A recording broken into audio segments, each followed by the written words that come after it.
Hi! In this video, we will sort a list of numbers into ascending order using the quicksort algorithm. Quicksort does the job by splitting the list into two smaller lists and sorts them. This is also called the divide and conquer approach. The process goes like this.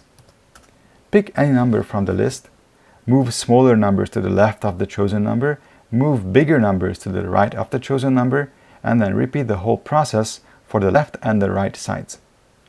This is a good time to pause the video if you would like to type it up on your own. Alright, let's start coding. This algorithm will require a couple of variables. First of all, the range, the index range.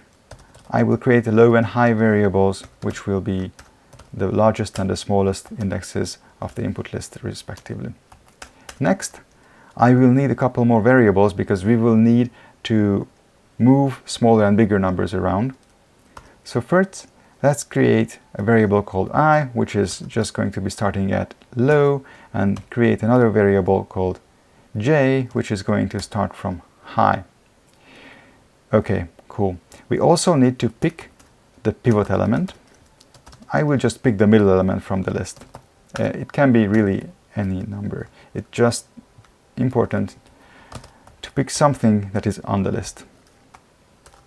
So low plus high divided by 2, just really the middle element. Okay, once I have the pivot and I have the two running variables, which will be helping me to move numbers, we can start to finding the numbers I actually like to move. This is going to be a loop. So while numbers I are smaller than pivot, I will skip them. They are at the right, they are on the side they belong to. Now, we'll do this for the other side as well. Skip all the numbers j, which are bigger than the pivot, and decrement variable j. Once these two loops complete, we are going to be at the indexes I and j, which are in the opposite order, on the wrong side, so to say. So if this is two different indexes in the right order in the list, then let's just swap these elements.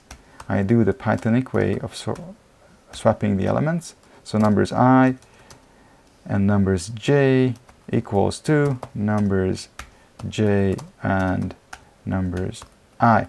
I will also add a small log line here so that we can visually confirm what we are doing. So we are swapping numbers I and numbers j. Alright, let's see how this program works so far.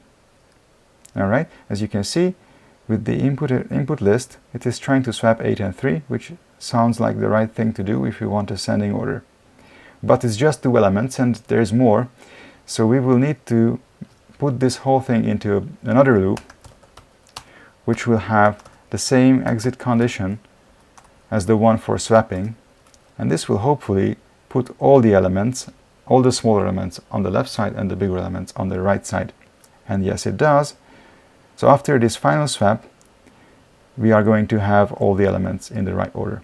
One more thing that actually comes out from this loop is that the pivot element might have changed due to this sorting. And so we might have a new pivot index. And that will be actually present in a variable j. So new pivot index is j. Excellent. Now that we have the bigger numbers and the smaller numbers on the right sides, we will need to repeat this whole process for those smaller lists. In order to do this, we'll have to encapsulate this whole code in a function. I will call this function quicksort. It gets the numbers list, gets the low and the high parameters, and it does this whole thing. It actually needs one more condition at the top. Because it's a recursive algorithm, we will need to make sure it can terminate, and so the condition for that is going to be as long as the low and the high indexes are in the correct order, we are going to execute. Otherwise, we are not going to execute and just return without doing anything at all. Alright, and of course this is still just one iteration, so after we have the pivot index, we need to call this function too. And the left list is going to be starting from low, and since the pivot is j, it's going to end at j minus 1. And the right side, similarly, j plus 1 to high. And this is it.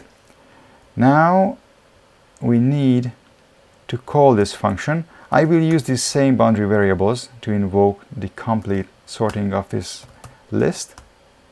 Numbers from 0 to length of numbers minus 1. And at the end, again, to get visual feedback of what we are doing, sorted numbers are like this.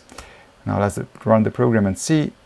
And indeed, it is sorting as expected in just a few swaps. It only really does 3 swaps, which is not bad. This is the reason why this algorithm got the name of quicksort, because it is quick. It's not the fastest algorithm around, but it is very quick. Alright, this is it. Thank you very much for watching. If you would like to see more videos like this, please subscribe. See you.